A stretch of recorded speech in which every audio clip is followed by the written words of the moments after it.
Sistem hukum. Sistem hukum adalah satuan utuh dari tanaman-tanaman yang terdiri dari bagian-bagian atau unsur-unsur yang satu sama lain berhubungan dan berkaitan secara erat.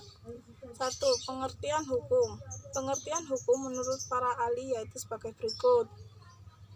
A. Utrecht hukum adalah himpunan peraturan yang mengurus tata tertib suatu masyarakat dan karena itu harus ditaati oleh masyarakat itu. B. E. M. Myers dalam bukunya The Algemeine Begrippen van het burgerlijk recht mengatakan bahwa hukum ialah semua aturan tingkah laku manusia dalam masyarakat. C.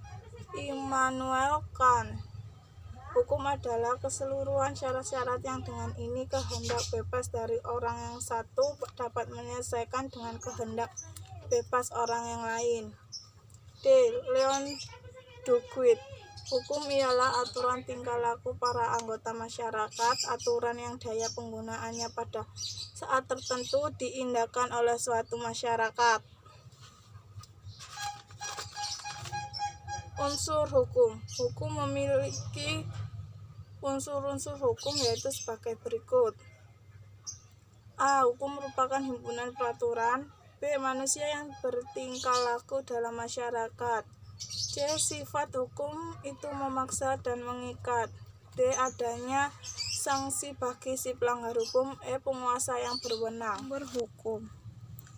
Sumber hukum adalah segala sesuatu yang menimbulkan aturan yang mempunyai kekuatan memaksa, yaitu aturan-aturan yang melanggarnya dikenai sanksi yang tegas dan nyata. Penggolongan hukum. Macam-macam hukum berdasarkan penggolongannya sebagai berikut. Berdasarkan isinya, berdasarkan waktunya, berdasarkan ruang atau wilayah, berdasarkan wujudnya, berdasarkan pribadi yang diaturnya. Lembaga peradilan. Pengertian lembaga peradilan. Terdapat beberapa ahli yang mendefinisikan peradilan yaitu A. Van Apeldoorn mengemukakan bahwa peradilan adalah memutuskan perselisihan oleh suatu instansi yang tidak mempunyai kepentingan dalam perkara. B. Gelnik mengemukakan bahwa peradilan memasukkan suatu peristiwa yang konkret dalam suatu norma yang abstrak, dengan demikian perkaranya diputuskan. 2. Perangkat atau alat kelengkapan lembaga peradilan. Indonesia merupakan negara hukum. Hal ini telah dijelaskan dalam Undang-Undang 1945 Pasal 1 Ayat 3 sebagai negara hukum. Menurut Pasal 1 Undang-Undang Nomor 4 Tahun 2004 tentang kekuasaan kehakiman, dijelaskan bahwa kekuasaan negara yang merdeka untuk menyelenggarakan peradilan, menegakkan hukum dan keadilan berdasarkan Pancasila. Dijelaskan lebih lanjut dalam Pasal 2 bahwa penyelenggaraan kekuasaan kehakiman dilakukan oleh sebuah Mahkamah Agung dan badan peradilan yang berada di bawahnya dalam lingkungan peradilan umum. 3. Klasifikasi lembaga peradilan. Dalam Undang-Undang Nomor 4 Tahun 2004 diuraikan bahwa kekuasaan dihakiman dilakukan oleh pengadilan dalam 4 lingkungan peradilan, yaitu A. Peradilan umum, B. Peradilan agama, C. Peradilan militer, D. Peradilan tata usaha negara. 4. Peranan dan fungsi lembaga peradilan. Menjaga hukum dan ketertiban. B. Menghukum pelaku kejahatan sesuai falsafah pemindanaan yang dianut. C. Membantu dan memberi nasihat pada korban kejahatan. Sikap yang sesuai dengan hukum yang berlaku. Hukum adalah himpunan petunjuk hidup yang mengatur tata tertib dalam masyarakat yang harus ditaati oleh seluruh anggota masyarakat. Tujuan dari dibuatnya hukum adalah menjaga dan memelihara ketertiban dalam masyarakat dan untuk memenuhi rasa keadilan manusia. Sikap yang mendukung ketentuan hukum antara lain: 1. Sikap terbuka. 2. Sikap objektif atau rasional. 3. Sikap mengutamakan kepentingan umum.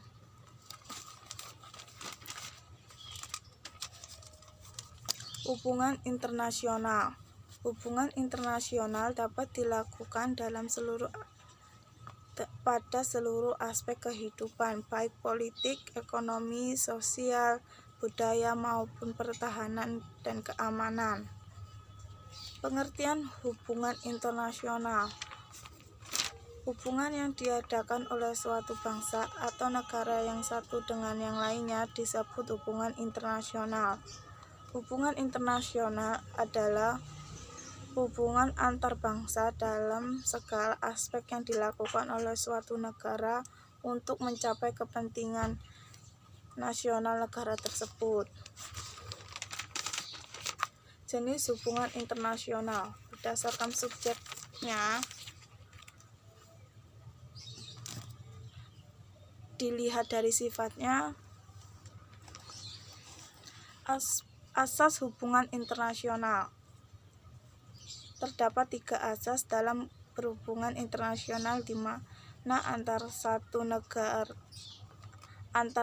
dengan yang lainnya saling mempengaruhi, yaitu asas teritorial, asas kebangsaan, asas kepentingan umum. Komponen hubungan internasional. Berikut adalah komponen-komponen dalam berhubungan internasional. A. Politik internasional. B. Studi tentang peristiwa internasional. C. Hukum internasional. D. Organisasi administrasi internasional. Maksud dan sarana hubungan internasional. Menurut Kartasasmita, hubungan internasional dimaksudkan untuk mempererat hubungan antar negara yang satu dengan yang lain. B. Mengadakan kerjasama dan rangka saling membantu. Dan C. Menjelaskan dan menegakkan kedaulatan dan batas-batas wilayah. 6. Kepentingannya berhubungan internasional bagi suatu negara. Berikut adalah beberapa arti penting dari hubungan internasional pada umumnya. A. Hubungan internasional dapat diperbaiki pertumbuhan bangsa dan negara. B. Dengan melakukan hubungan internasional, negara yang bersangkutan dapat memenuhi kepentingan nasional yang tidak dapat dipenuhi oleh negara sendiri. Dan selain itu, bagi bangsa Indonesia, hubungan internasional diarahkan untuk hal-hal sebagai berikut. A. Memperoleh barang-barang yang diperoleh dari luar. B. Meningkatkan perdamaian internasional. C. Meningkatkan persaudaraan segala bangsa. Perlunya kerjasama dalam bentuk hubungan internasional antara lain karena faktor berikut. Faktor internal, faktor eksternal,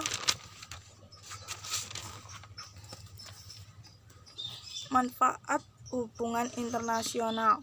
Manfaat hubungan internasional dalam berbagai bidang sebagai berikut: ideologi, politik, ekonomi, sosial, budaya, dan perdamaian dan keamanan. 8. Politik luar negeri Indonesia dalam menjalani hubungan internasional, di mana makna dari politik bebas aktif yaitu bebas artinya bangsa Indonesia bebas menentukan sikap dan pandangan terhadap masalah-masalah internasionalnya. Aktif artinya negara Indonesia aktif memperjuangkan kebinaannya perdamaian dunia. 9. Kerjasama yang dikembangkan bangsa Indonesia dalam hubungan internasional. Apapun kerjasama yang dikembangkan bangsa Indonesia dalam hubungan internasional sebagai berikut.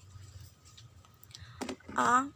Indonesia menjadi anggota Perselisihan Bangsa-Bangsa yang ke-60 pada tanggal 28 September 1950. B.